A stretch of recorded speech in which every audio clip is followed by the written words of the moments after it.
So I finally finished season 1 of The Deuce, and I wanted to try to explain what I think the creators of the show were really trying to say. Now, if you had to sum up a theme for the whole season, I would say it's change being the only constant and saying that no identity and no role is on top forever. And if any person, and no particular person is on top forever unless they find a way to adapt and change with the times. And what are the three main winds of change we see? One, we see the sexual revolution, and this is kind of represented by Abby's storyline and the difference between Abby and Vincent's views on what a relationship should be, whether it's moving in together and whether it's more traditional gender roles or whether it's Abby's new ideas about sex and relationships. The second wind of change is organized crime, cops, politicians, and capitalists all teaming up to clean up these urban areas and kind of pave the way for gentrification so they can make more money.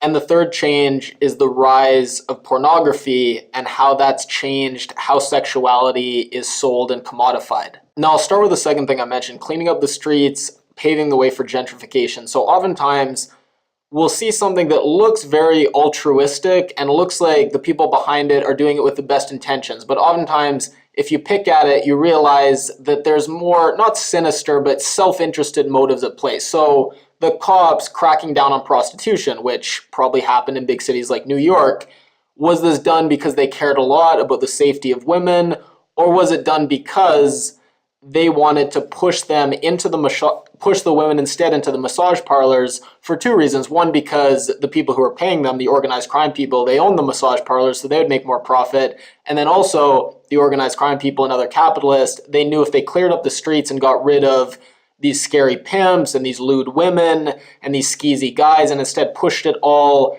out of the public eye, then people would move back into these urban areas and they could get development. Now let's talk about Vincent for a second. Vincent kind of represents this dying breed of old school 50s masculinity, work hard, play by the rules, own a business, start a family, and he sees the people around him, his brother, his brother-in-law, start to take bribes, engage with criminals in this kind of shady criminal underworld element, and he sees the girl he loves, Abby, really not want this traditional have a family, raise a kids thing. And you see Vincent kind of seeing the world start to change and pass him by. And this thing, all the values that he held so dear and thought were so important and thought were America. He thought these were the values that made America great. And these are the values that you need to be great in America. And yet you see, he realizes that those aren't the values you need to be great in America.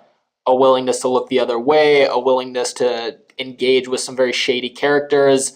And what does he do with this realization? Now, another interesting thing we see is these pimps like Cece, now that sexuality is either freely available through the sexual revolution or is completely commodified and has been co-opted by these large businesses through pornography and massage parlors, what is Cece going to do now? And we get the hints that for people like Cece, they're going to move into the drug market for a couple of reasons. One, they're going to start doing drugs because drugs allow them to feel powerful and important just like they used to be, even though in reality maybe they aren't anymore. And two, now drugs are the untapped black market. And bear in mind, this is taking place right before the 80s where drugs in general, cocaine in particular, are just going to take off. And you see Cece having this conversation and his old pimpin' mentor has this great line to him and says, "Man's got to know when to step off the stage. I've had my time in the sun. Now that time is over." And this old pimp, he recognizes that prostitution, and maybe the oldest profession in the world, some people say, but these fat forces outside their control, the sexual revolution, the rise of pornography, these things have just decimated the industry and it's never really going to be like it used to. And these winds of change, you see how they can be very liberating and exciting and turn out well for some people like Eileen, but they can also be very cruel, not so much in the people they knock off the top.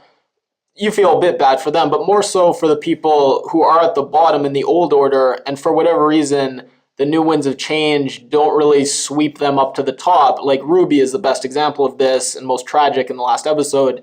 And then also we see Eileen's brother. So, and then with the winds of change, for some people who just missed those winds, and had they been born maybe 10 years later, maybe even 5 years later, those wins might have pecked them up and they might have got saved.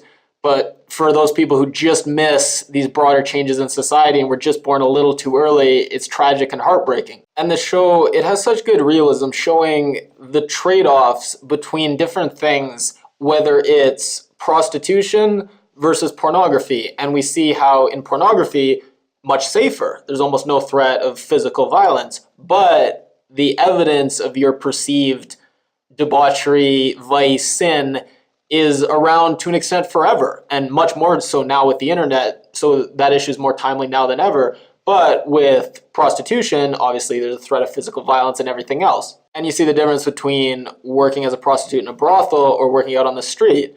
And we see this vividly on the show. Obviously, in a brothel, you're to some extent safer, there's more protection, but you're also surrounded by grimy sex and sweat and just this horrible toxic environment that you're just constantly in hour after hour after hour, and you just see the toll it takes on these people. And I love the sense of realism we get on the show, whether it's a little misconnection that occurs so many times in real life where Eileen calls out to Ruby, and Ruby, rather than hears her and they have this final epic talk right before Ruby's death, no, it's instead, it's just a misconnection and we never have that interaction, just like in real life. Or I love how the reporter, that whole reporter storyline, instead of her getting her great story and the cop doing the right thing and being a hero, no, he makes the decision that while less heroic is much more human and much more realistic, where no, he chooses a promotion, he chooses staying with his friends and being part of the club, and he loses his relationship, but that's ultimately the decision that most people would make. And at a certain point you realize the show is never gonna be like that amazing sensational TV show with the season finale where all the threads come together and all the characters, they link up in these surprising ways. No, it's much more a period piece, a kind of historical documentary.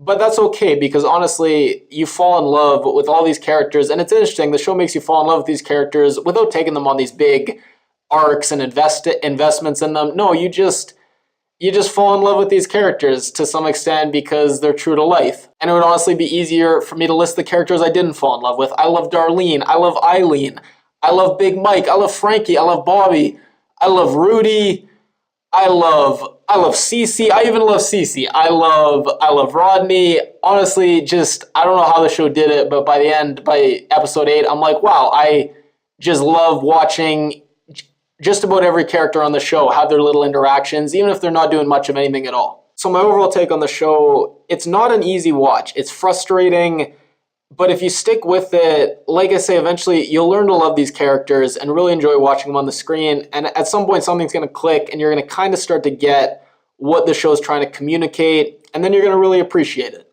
Deuce.